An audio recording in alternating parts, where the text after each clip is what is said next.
The bass in the gilded cage was so heavy it rattled the fillings in Susan's teeth. It was 1 a.m. on a Tuesday, the kind of hour where bad decisions were born and rent money was made. Susan adjusted her corset, wiping sweat from her forehead with the back of her hand.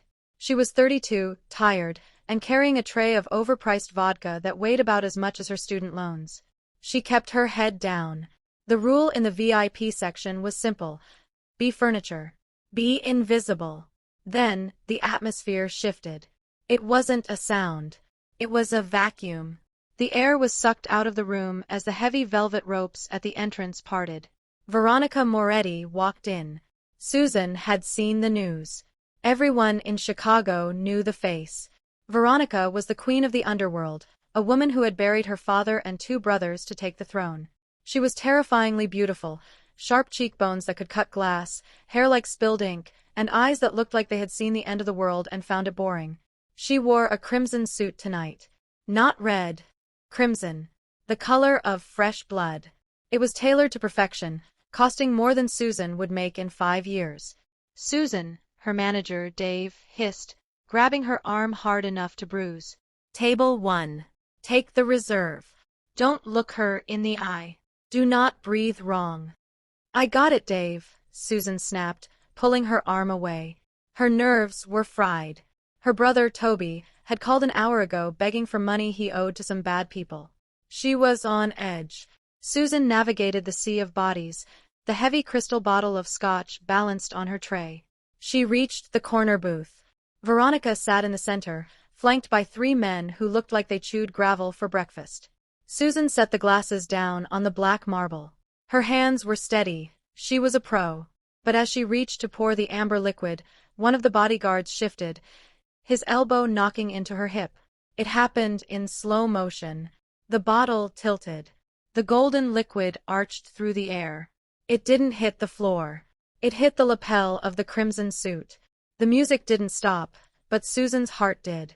Veronica slowly looked down at the dark stain spreading across the expensive fabric. Then, she looked up. Her eyes were voids. You, Veronica said.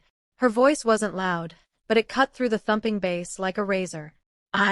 Ms. Moretti, I am so sorry, Susan stammered, reaching for a napkin. I can fix. Don't touch me, Veronica said. She stood up. She wasn't tall, but she loomed. She radiated power. You clumsy, pathetic creature. The club went quiet around them. People were watching. It was an accident, Susan said, her voice trembling. Accidents are for children. Veronica stepped closer, invading Susan's personal space. She reached out and gripped Susan's chin, forcing her head up. Look at you. Cheap makeup. Cheap shoes. You reek of desperation. You just ruined a $6,000 jacket. How do you plan to pay for that? With your tips. The humiliation burned hotter than the stage lights. Susan felt tears prick her eyes, but then, something else surged. It was a hot, jagged spike of anger. She was tired. She was broke. She was worried about her brother. And this woman, this criminal billionaire, was treating her like dirt. I said I was sorry, Susan said, her voice hardening. Your sorry is worthless, Veronica sneered, leaning in. You're fired. Get out of my sight before I have you thrown out with the trash. That was it. The snap. Susan didn't think. Her arm moved on pure instinct, fueled by 30 years of taking crap from people who thought they were better than her. Smack. The sound was crisp, loud, and horrifying. Susan's hand stung. Veronica's head whipped to the side. Silence. Absolute, terrifying silence. The bodyguards moved instantly, guns half drawn from holsters. Dave dropped a tray of glasses in the background. Susan stood there, chest heaving, realizing she had just slapped the most dangerous woman in the city. She closed her eyes, waiting for the bullet. Stop. Veronica's voice was calm. Susan opened her eyes. Veronica held up a hand to her guards. They froze. Slowly, Veronica turned her face back to Susan. There was a bright red handprint on her pale cheek.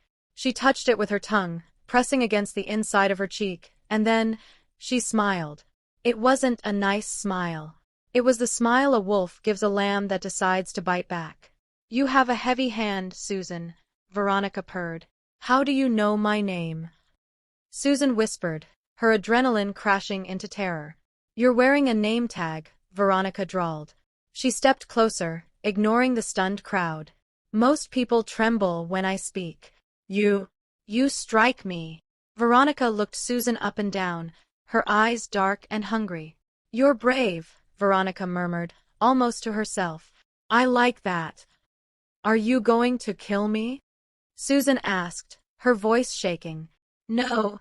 Veronica straightened her jacket. I'm going to hire you.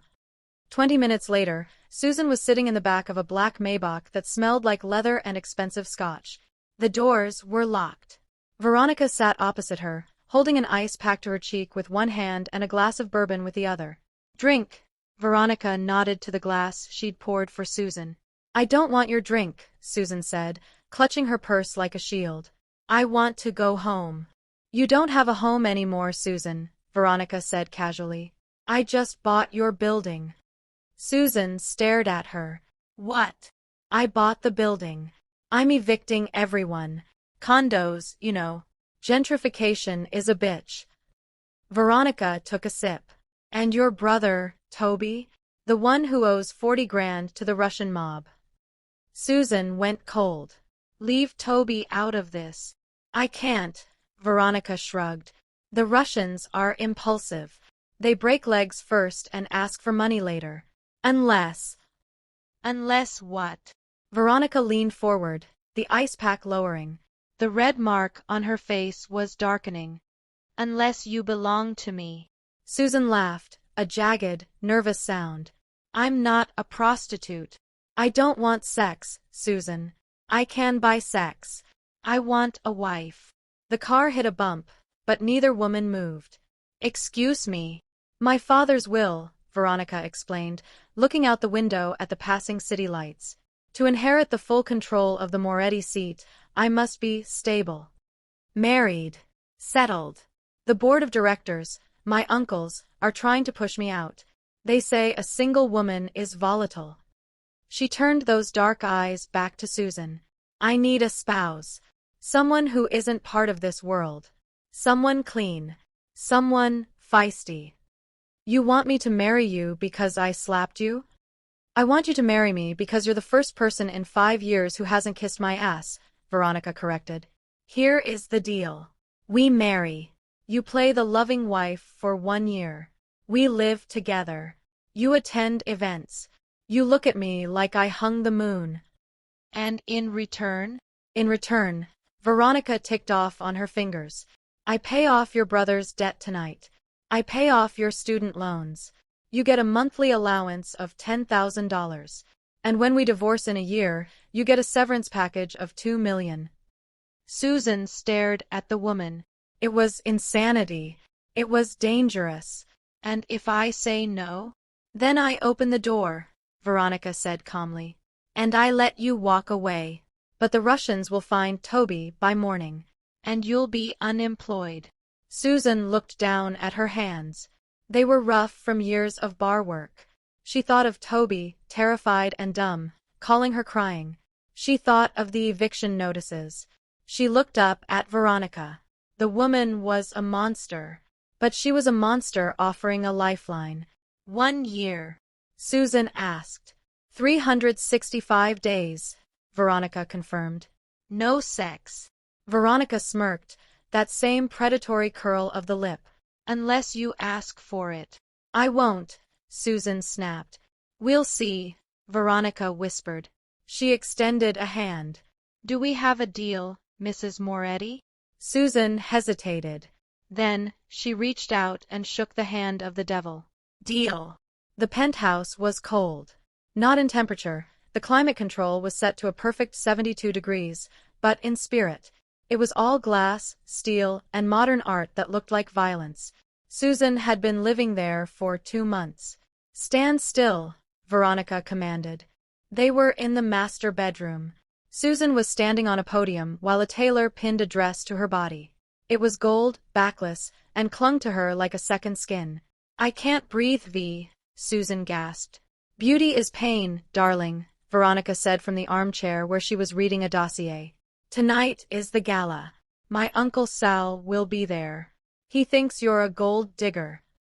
I am a gold digger, Susan shot back. That's literally what you hired me for. Veronica chuckled, closing the file. She stood up and walked over. She dismissed the tailor with a wave of her hand. The little man scurried out. Veronica circled the podium. She reached out, her cool fingers tracing the line of Susan's exposed spine. Susan shivered, goosebumps rising on her arms. You're tense, Veronica murmured. I'm living with a mob boss who has a hit out on her, Susan said. I found a gun in the cereal box this morning. That's for emergencies, Veronica said, unbothered. She stepped in front of Susan, looking up at her. The height difference from the podium put them eye to eye. For a moment, the mask slipped. Veronica looked tired. There were shadows under her eyes that the expensive concealer couldn't hide. You're doing a good job, Susan, Veronica said softly. Toby called. He said he's clean. He's back in school. I know, Susan said, her voice softening. Thank you. It's part of the deal. It's more than that, Susan insisted. You sent guards to watch his dorm. Assets need protection. He's not an asset. He's my brother. Veronica looked away, her jaw tightening. We have to go. The car is waiting. She turned to leave, but Susan reached out, grabbing Veronica's wrist. The contact was electric. Susan said. Veronica froze. She looked at Susan's hand on her wrist, then up at Susan's eyes. Be careful tonight, Susan said. She didn't know why she said it. She should hate this woman. But over the last 2 months, watching Veronica work, watching her navigate a world of men who wanted her dead, Susan had developed a strange, twisted respect for her. Veronica's expression softened, just a fraction. She leaned in, brushing a stray hair from Susan's face. Stay by my side, Veronica whispered. And I'll be fine. The moment hung there, heavy with unsaid words, charged with a tension that had been building since the night of the slap. Then, Veronica pulled away, the mask sliding back into place. Let's go. Don't trip. The gala was held at the Art Institute. It was a sea of tuxedos, diamonds, and fake smiles. Susan played her part perfectly. She held Veronica's arm, she laughed at the right moments, she gazed adoringly at her wife. Veronica was in her element. She moved through the room like a shark, shaking hands, making deals, whispering threats disguised as pleasantries. Uncle Sal. Veronica greeted a large, sweating man near the buffet. Veronica, Sal nodded, his eyes sliding over to Susan. And the waitress. Susan, Veronica corrected, her voice dropping 10 degrees. My wife. Right, Sal sneered. Enjoying the money, sweetheart? Susan felt Veronica tense beside her. She knew Veronica was about to say something that would probably cause a scene. Susan squeezed Veronica's arm and stepped forward. I'm enjoying the company, Sal, Susan smiled, sweet as poison. V is a passionate woman. I can see why you're intimidated by her. It must be hard, knowing the family business is better in her hands than it ever would be in yours. Sal's face turned purple. Veronica let out a sharp, surprised laugh. She pulled Susan away toward the balcony. You, Veronica said, her eyes shining, are dangerous. I learned from the best, Susan replied, her heart racing. They stepped out onto the balcony. The Chicago skyline glittered before them. The air was crisp. Veronica turned to Susan, leaning back against the stone railing. You defended me. He's a prick. He is. Veronica agreed. She looked at Susan, really looked at her. You look beautiful tonight, Susan. Susan felt a blush rise up her neck. The dress costs more than my education. It's not the dress, Veronica said. She took a step closer. The sounds of the party faded behind the glass doors. It was just them. V. Stop talking, Veronica whispered. She reached out, cupping Susan's face with both hands. Her thumbs stroked Susan's cheekbones. The air crackled. This wasn't the contract. This wasn't the deal. Veronica leaned in. Susan didn't pull away. She leaned forward, her eyes fluttering shut. Crack. The glass door beside them shattered. Susan didn't process the sound at first. She just felt Veronica's weight slam into her, tackling her to the concrete floor of the balcony. Down! Stay down! Veronica screamed. Chunks of stone exploded from the railing above their heads as bullets whizzed past. Pop, pop, pop, pop. Screams erupted from inside the ballroom. Susan was pressed into the cold concrete, Veronica's body shielding her. She could smell the jasmine perfume and the metallic tang of fear. What's happening? Susan yelled. Veronica pulled a small, silver pistol from a holster strapped to her thigh beneath the gown. Sal. He decided not to wait for the board meeting. Veronica pushed herself up, firing 2 shots blindly toward the roof of the adjacent building. We're pinned down. Veronica growled. She looked at the glass doors. 3 men in ski masks were entering the balcony from the ballroom, assault rifles raised. We can't go back in, Susan cried. Veronica looked at the men, then looked over the edge of the balcony. They were 4 stories up. Below them, a fabric awning from the restaurant downstairs stretched out, maybe 10 feet down.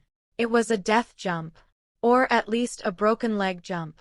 Veronica grabbed Susan's hand. Her grip was iron. Do you trust me? Veronica shouted over the gunfire. Susan looked at the men raising their rifles. She looked at the woman who had ruined her life and saved it all in the same breath. I hate you! Susan yelled. Close enough. Veronica grinned, a wild, manic look in her eyes. Jump! She yanked Susan forward.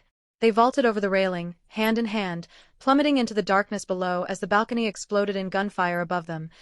The air rushed past us, cold and biting, for a terrifying second of freefall. We hit the fabric awning of the bistro below with a sound like a tearing sail.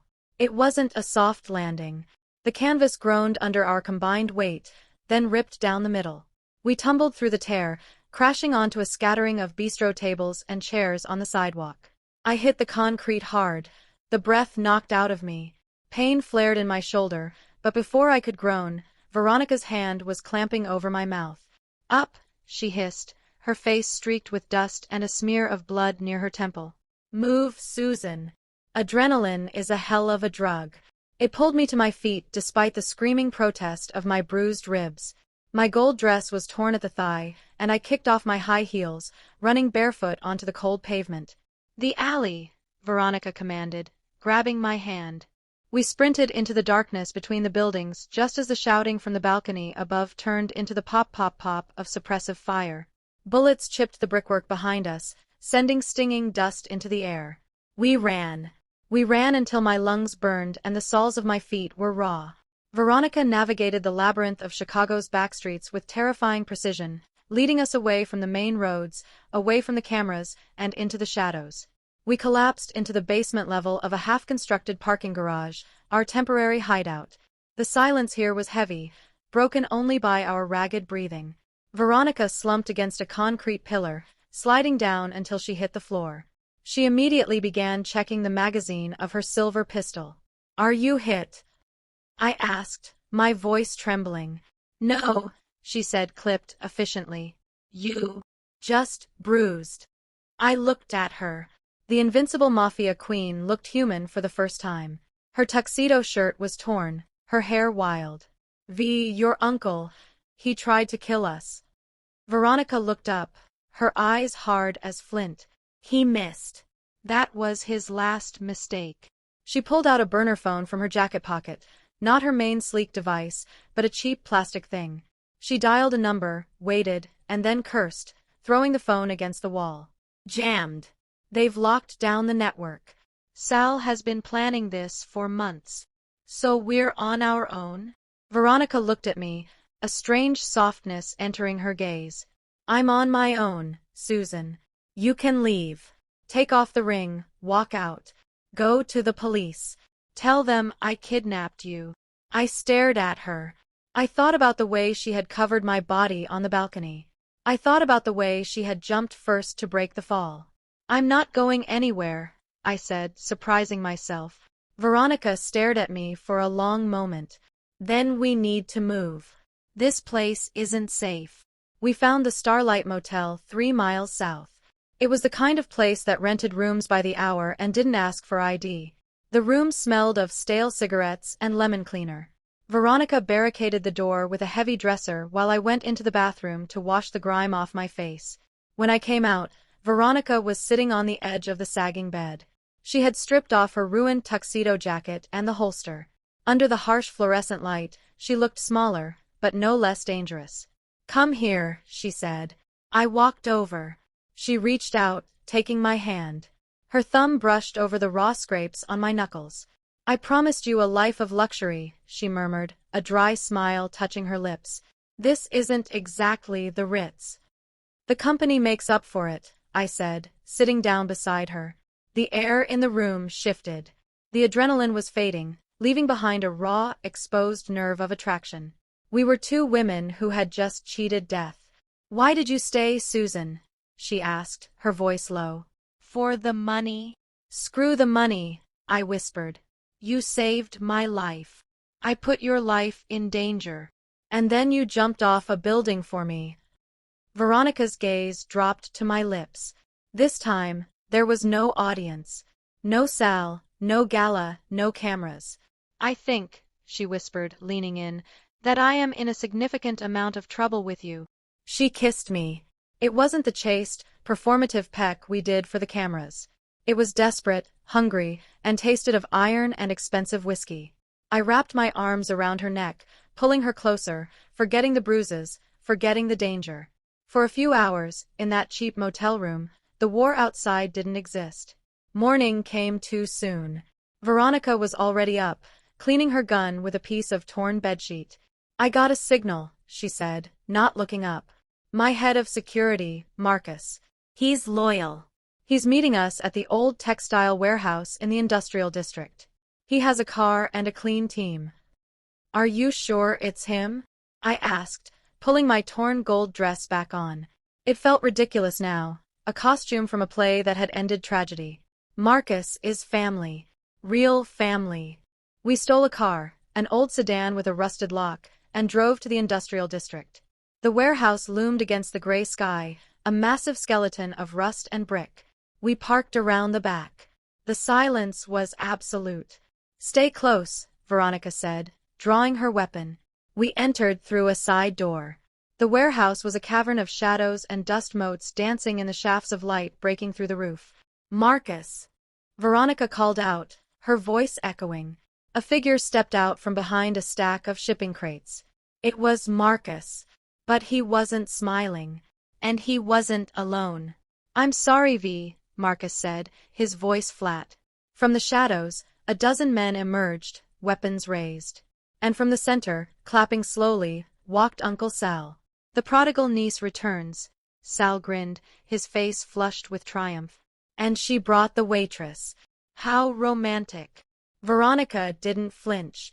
She didn't look at Marcus. She kept her eyes on Sal. "You turned my own men." "Money turns men, Veronica. You were too soft. Too busy playing house," Sal spat. "Chicago needs a king, not a queen." "You're right," Veronica said, her voice cool as ice. "But you're no king, Sal. You're just a greedy old man." "Kill them," Sal ordered, turning his back. The warehouse erupted. Veronica moved before they could pull the triggers. She shoved me behind a heavy steel pillar and fired 3 shots in rapid succession. 2 men dropped. "Stay down," she screamed at me. "No." I looked around frantically. I wasn't a soldier, but I wasn't going to die cowering behind a pillar. The gunfire was deafening. Bullets sparked off the metal crate protecting us. Veronica was pinned down, returning fire sparingly, counting her rounds. "I'm out of ammo," she yelled, sliding down beside me. Her eyes were wild. "Susan, when I run, you go for the back exit." "I'm not leaving you." "Damn it, Susan." Suddenly, a man flanked us. He rounded the corner of the crate, shotgun raised. Veronica was looking the other way. I didn't think. I grabbed a rusted metal pipe from the floor, a piece of debris the size of a baseball bat. I swung it with every ounce of fear and rage in my body. Clang! The pipe connected with the gunman's wrist. He screamed, dropping the shotgun. Veronica spun around, saw the man, and kicked him square in the chest, sending him sprawling. She scooped up his shotgun in one fluid motion. Nice swing, wife, she grinned, racking the slide. I played softball in high school. I yelled back. Cover your ears. Veronica stood up and unleashed hell. The shotgun roared, echoing like thunder in the enclosed space. The sudden ferocity of the counterattack caught Sal's men off guard.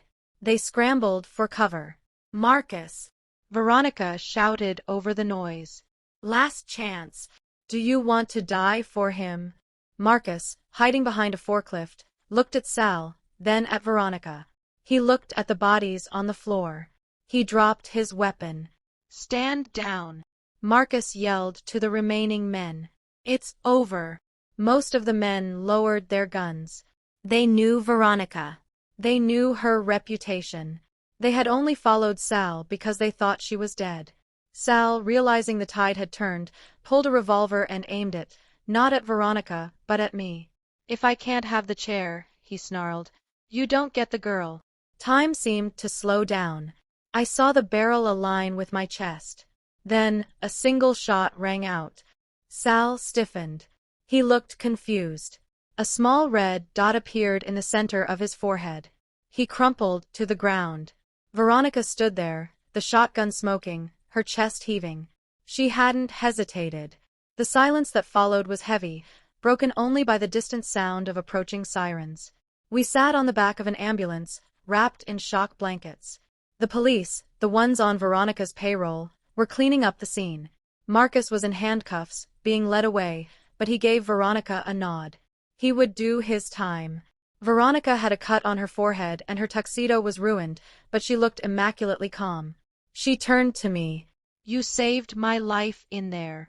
I hit a guy with a pipe, I said, my hands still shaking. It wasn't exactly John Wick. It was perfect. She reached out, pulling the blanket tighter around my shoulders. The year isn't up, Susan. But the contract is void. You can go. I'll transfer the money today. You and Toby are safe. I looked at the flashing lights of the police cars. I looked at the sunrise bleeding purple and gold over the Chicago skyline. And then I looked at the woman who had dragged me into hell and walked me back out. The contract said 365 days, I said softly. Veronica stilled. Susan. I'm a woman of my word, Ms. Moretti, I said, leaning my head on her shoulder. Besides, I don't think I can go back to waitressing. The tips are terrible. Veronica let out a breath she seemed to have been holding since the night we met. She wrapped her arm around me, pulling me close. Then let's go home, she whispered, kissing the top of my head. We have a city to run.